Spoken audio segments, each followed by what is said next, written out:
Did you know that there are two times when it's best to worship God? The first one is when you feel like it, and the second one is when you don't. Sure, obviously, it's so easy to worship God when things are going our way, when we have an answered prayer, when things are great, when we experience breakthrough after breakthrough. It's so easy to say God is good, God is loving, God is kind. But on the other hand, when things don't go our way, when we feel like God is silent, when we feel like we've been waiting so long for an answered prayer, the easiest thing to do is to just run away. Run, Forrest, run! Many times in my life, I have felt the same. There were many times when I didn't feel like worshiping God, especially when my savings were down to zero, and even after serving God, talaga, Lord, this is how you repay me after serving you. When I was fervently praying for a child and I felt that God has been so silent for the longest time. When I have been working so hard for a dream and still, walang nangyayari. Parang walang napapala yung pinaghihirapan ko. But then I realized that yes, it hurts to be in the presence of God. Kasi nga nagtatampo ko sa Kanya. But then the reality is, while it hurts to be in His presence, it hurts more to hurt outside of His presence.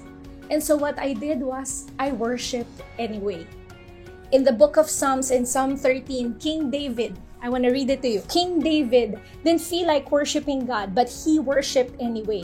Nagtatampo siya kay Lord, but he worshiped anyway. And I want to read it to you. It said, "O Lord, how long will you forget me?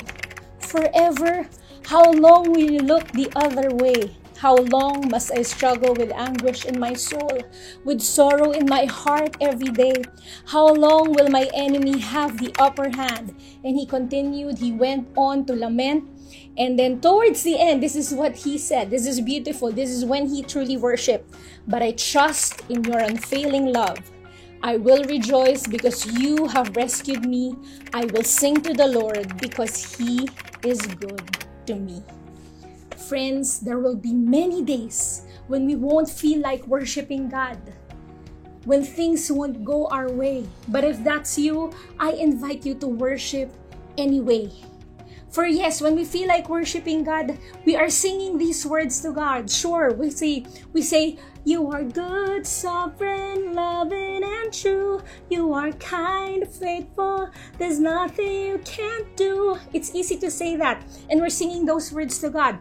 But on the other hand, when we don't feel like worshiping God and we start saying those words, we are not just singing those words to God. We are also singing those words over to ourselves, reminding our souls, reminding our hearts the nature of the God that we worship.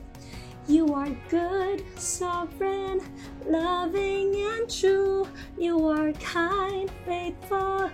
There's nothing you can't do." And so if you find yourself in that spot, I invite you to worship God. For when we confess with our lips who God is, it brings us to the awakening of the nature of the God that we worship. It shifts our perspective from the problem to the problem solver, from the struggle to the success that is at hand, from the pain to the promise Christ has in store for us. So friends, when you feel like worshiping, worship God. And when you don't, worship anyway. Please check out some worship songs that I have written with my brother and some friends. Go to Spotify, Apple Music, go search VEIA, and please worship. Happy worshiping. See you next week.